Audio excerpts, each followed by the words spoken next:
selamat hari Minggu, selamat bertemu kembali dalam ibadah sekolah Minggu. Kita mau bernyanyi lagu Kami Berkumpul Memujimu. Nanti setelah ini lanjut menyanyi lagu Dengar Dia Panggil Nama Saya. Oke? Sukacita ya semua di rumah ya adik-adik ya. Boleh sambil bertepuk tangan. Oke, ayo Kak Tiara.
Selamat hari Minggu buat adik-adik sekalian. Marilah kita berdoa. Damai sejahtera Allah Bapa yang melampaui segala akal dan pikiran manusia. Itulah yang menyertai kamu masing-masing dalam Kristus Yesus Tuhan kita. Amin. Adik-adik sekalian, firman Tuhan untuk minggu ini tertulis dalam Injil Yohanes pasal 6 ayat 1 sampai dengan ayat 15. Demikian bunyinya. Sesudah itu, Yesus berangkat ke seberang Danau Galilea, yaitu Danau Tiberias. Orang banyak berbondong-bondong mengikuti dia, karena mereka melihat mukjizat-mukjizat penyembuhan yang diadakannya terhadap orang-orang sakit. Dan Yesus naik ke atas gunung dan duduk di situ dengan murid-muridnya. Dan Paskah, hari raya orang Yahudi, sudah dekat. Ketika Yesus memandang sekelilingnya dan melihat bahwa orang banyak berbondong-bondong datang kepadanya, berkatalah ia kepada Filipus, "Di manakah kita akan membeli roti, supaya mereka ini dapat makan?" Hal itu dikatakannya untuk mencobai dia, sebab ia sendiri tahu apa yang hendak dilakukannya. Jawab Filipus kepadanya, "Roti seharga 200 dinar tidak akan cukup untuk mereka ini, sekalipun masing-masing mendapat sepotong kecil saja." Seorang dari murid-muridnya, yaitu Andreas, saudara Simon Petrus, berkata kepadanya, "Di sini ada seorang anak yang mempunyai 5 roti jelai dan 2 ikan. Tetapi apakah artinya itu untuk orang sebanyak ini?" Kata Yesus, suruhlah orang-orang itu duduk. Adapun di tempat itu banyak rumput, maka duduklah orang-orang itu, kira-kira 5.000 laki-laki banyaknya. Lalu Yesus mengambil roti itu, mengucap syukur dan membagi-bagikannya kepada mereka yang duduk di situ.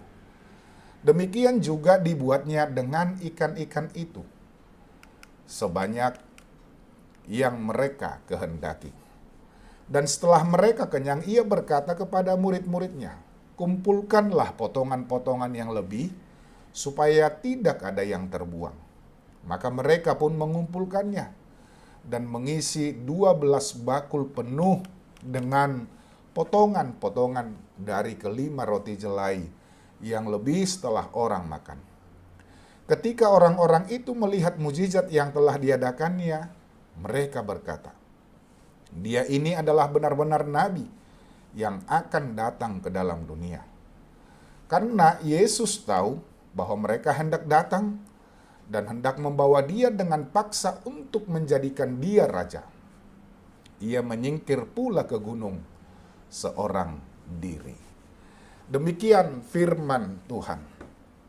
Adik-adik sekalian, khotbah ini kemungkinan besar tidak asing lagi bagi kita, bukan? Di mana Tuhan Yesus memberikan makan 5.000 orang laki-laki yang senantiasa terus-menerus mengikuti Yesus dalam pengajarannya. Peristiwa Yesus memberi makan 5.000 orang adalah satu-satunya mukjizat Yesus yang dicatat oleh Injil.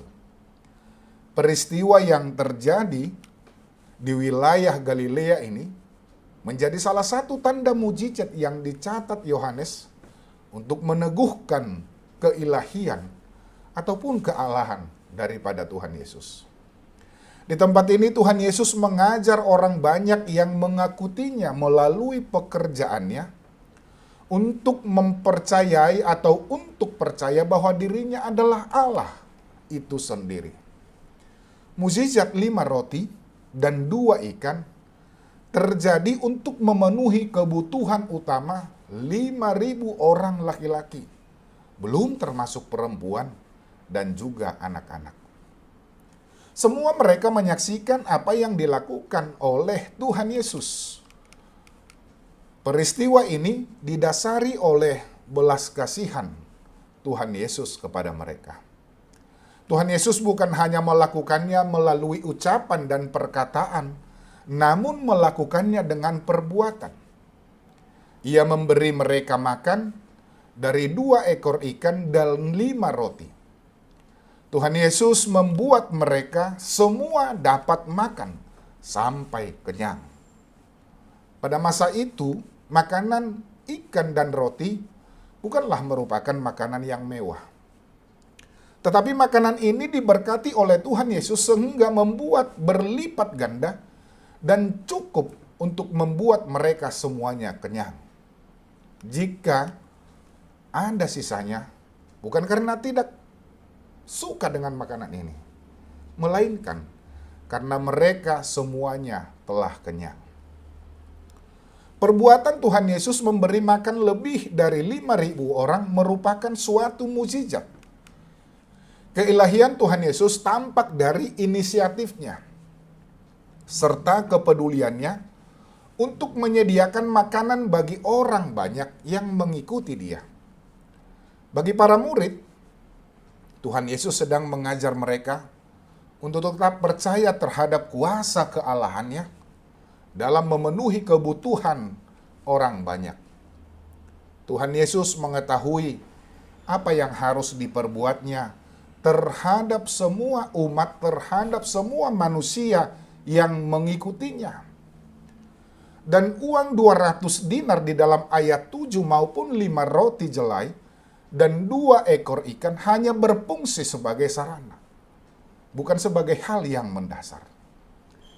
Tindakan Tuhan Yesus mengucap berkat atas makanan yang sedikit itu, serta mujizat pelipat gandaannya, adalah penunjukan kuasanya kepada orang banyak. Mereka yang diberikan makan oleh Tuhan Yesus itu mengakui sebagai nabi, seperti yang telah dikatakan oleh Musa di dalam Ulangan 18 ayat 18.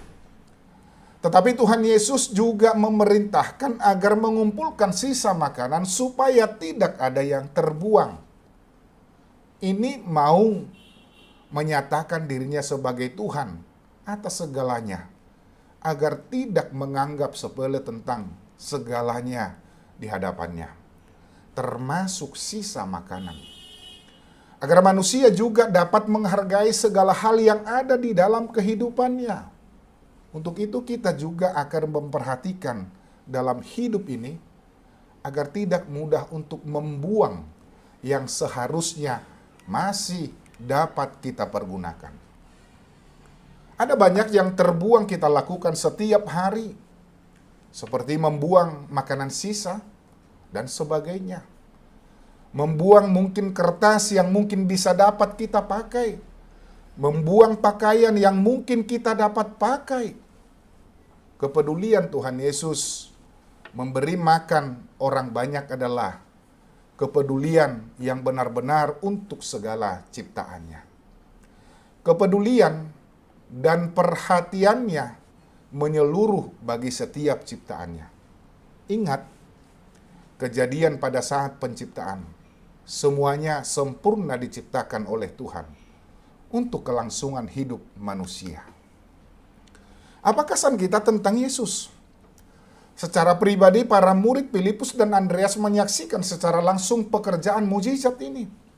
Seharusnya mereka memiliki pengalaman pengenalan lebih mendalam kepada Tuhan Yesus.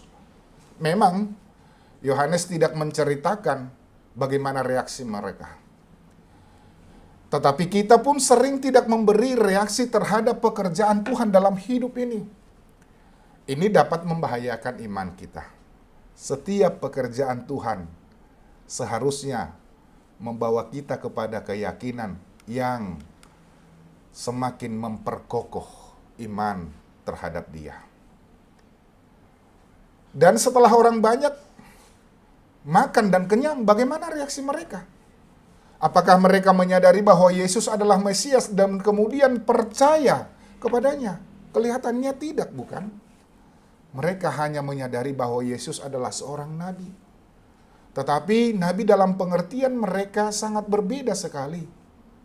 Mereka ingin menjadikan Yesus sebagai raja yang dapat dinobatkan mereka nantinya sebagai raja. Bukan penyampaian ataupun pemberita kehendak Allah. Karena pemikiran tentang nabi dan raja bercampur aduk dalam pengertian orang banyak. Orang banyak lebih tertarik pada pemberian ketimbang yang memberi.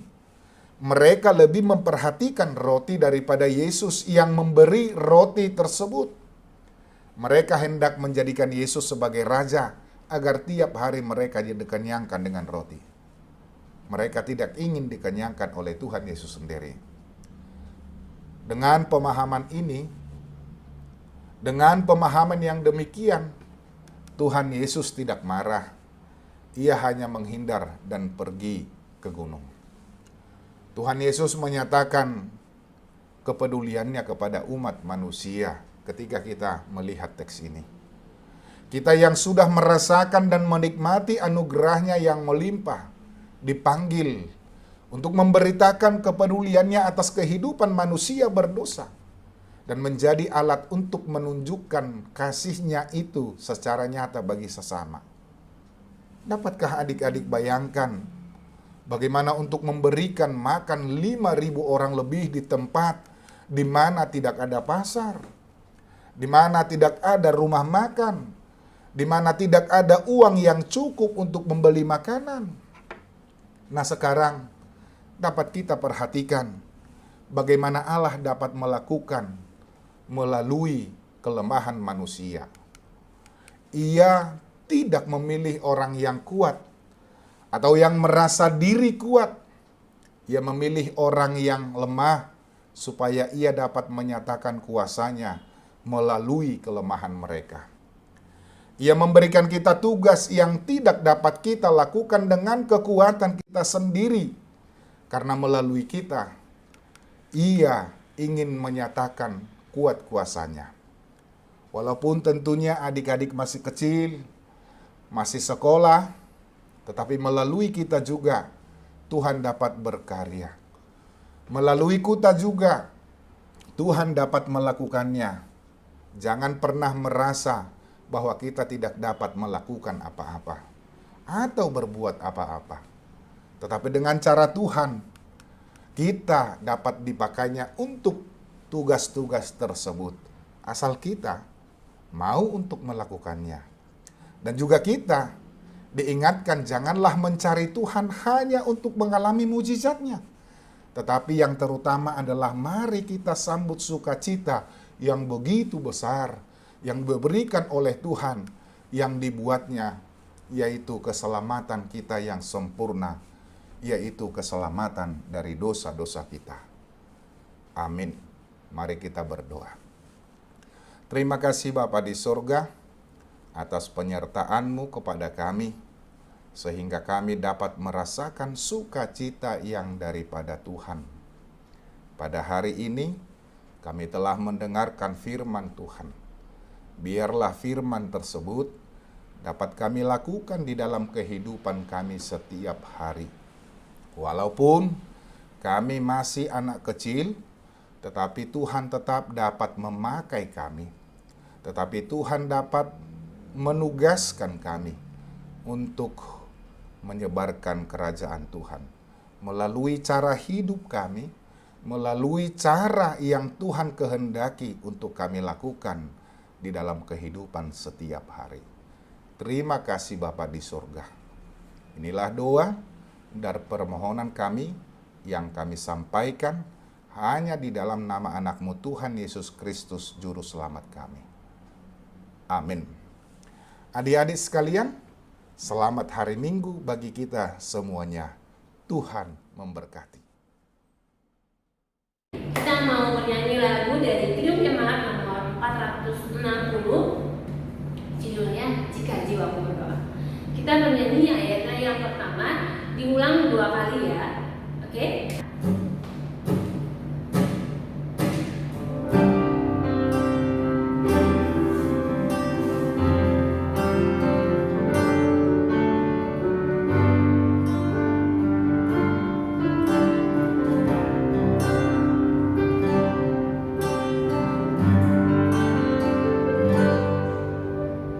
Jika jiwaku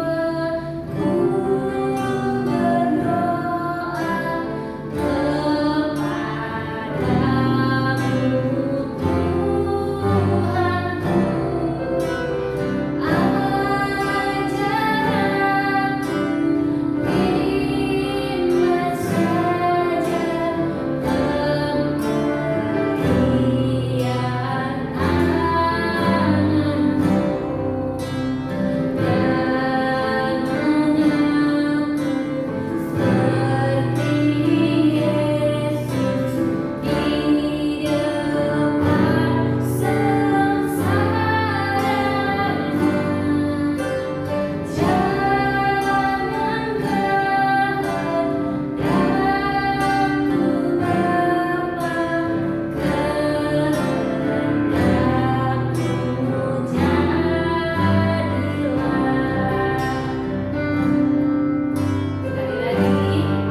Halo adik semuanya, apa kabar? Semoga semua selalu sehat. Hari ini kita akan mendengar firman Tuhan di kelas di mana. Tapi sebelumnya kita berdoa terlebih dahulu. Kita bersatu dalam doa. Bapa di surga, kami mengucap syukur untuk berkati Kau kepada kami. Tuhan sebenarnya kami akan mendengar firman-Mu. Tuhan yang mengajar kami untuk bisa mengerti dan juga bisa banyak dan bermanfaat sehari-hari. Terima kasih Tuhan Yesus yang kita doa dan syukur padamu. Amin. Baik adik-adik, jika adik sudah mendengarkan firman Tuhan saat dalam perkasiaan tadi, kita buka dari Yohanes 6 ayat 1 sampai 15. Sebelumnya Yesus memberi makan 5.000 orang.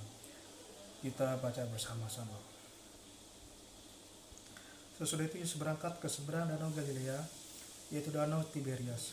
Orang banyak berbondong-bondong mengikuti dia karena mereka melihat mujizat-mujizat penyembuhan yang diadakannya terhadap orang-orang sakit. Dan Yesus naik ke atas gunung dan duduk di situ dengan murid-muridnya. Dan Paskah, hari raya orang Yahudi, sudah dekat. Ketika Yesus memandang sekelilingnya dan melihat bahwa orang banyak berbondong-bondong datang kepadanya, berkatalah ia kepada Filipus, "Di manakah kita akan membeli roti supaya mereka dapat makan?" Hal itu dikatakannya untuk mencobai dia, sebab ia sendiri tahu apa yang hendak dilakukannya. Jawab Filipus kepadanya, "Roti seharga 200 dinar tidak akan cukup untuk mereka ini, sekalipun masing-masing mendapat potong kecil saja." Saudara dari murid-muridnya, yaitu Andreas, saudara Simon Petrus, berkata kepadanya, "Di sini ada seorang anak yang punya 5 roti jelai dan 2 ikan. Tetapi apakah artinya itu untuk orang sebanyak ini?" Kata Yesus, "Suruhlah orang-orang itu duduk. Adapun tempat itu banyak rumput." Maka duduklah orang-orang itu, kira-kira 5.000 laki-laki banyaknya. Lalu Yesus mengambil roti itu, mengucap syukur, dan lalu dibagikannya kepada mereka yang duduk di situ. Demikian juga dibuatnya dengan ikan-ikan itu, sebanyak yang mereka kehendaki. Dan setelah mereka kenyang, ia berkata kepada murid-muridnya, "Kumpulkanlah potongan-potongan yang lebih supaya tidak ada yang terbuang." Maka mereka pun mengumpulkannya dan mengisi 12 bakul penuh dengan potongan-potongan dari 5 roti jelai yang lebih setelah orang makan. Ketika orang-orang itu melihat mujizat yang diadakannya, mereka berkata, "Dia ini adalah benar-benar nabi yang akan datang ke dalam dunia." Karena Yesus tahu bahwa mereka akan datang dan hendak membawa dia dengan paksa untuk menjadikan dia raja. Tetapi ia menyingkir pula ke gunung seorang diri. Demikian firman Tuhan. Baiklah adik-adik, firman Tuhan hari ini, adik-adik saya sering mendengarkan di sekolah minggu, mulai kelas batita hingga sampai kelas 5. Firman Tuhan hari ini mengajak kita untuk selalu mengucap syukur dalam segala hal. Ketika murid-muridnya bingung apa yang harus diberikan kepada 5.000 orang, mereka hanya punya 200 dinar. Mereka tidak tahu apa yang harus mereka lakukan. Tapi kemudian ada seorang anak kecil yang punya 5 roti dan 2 ikan. Disitulah seorang anak kecil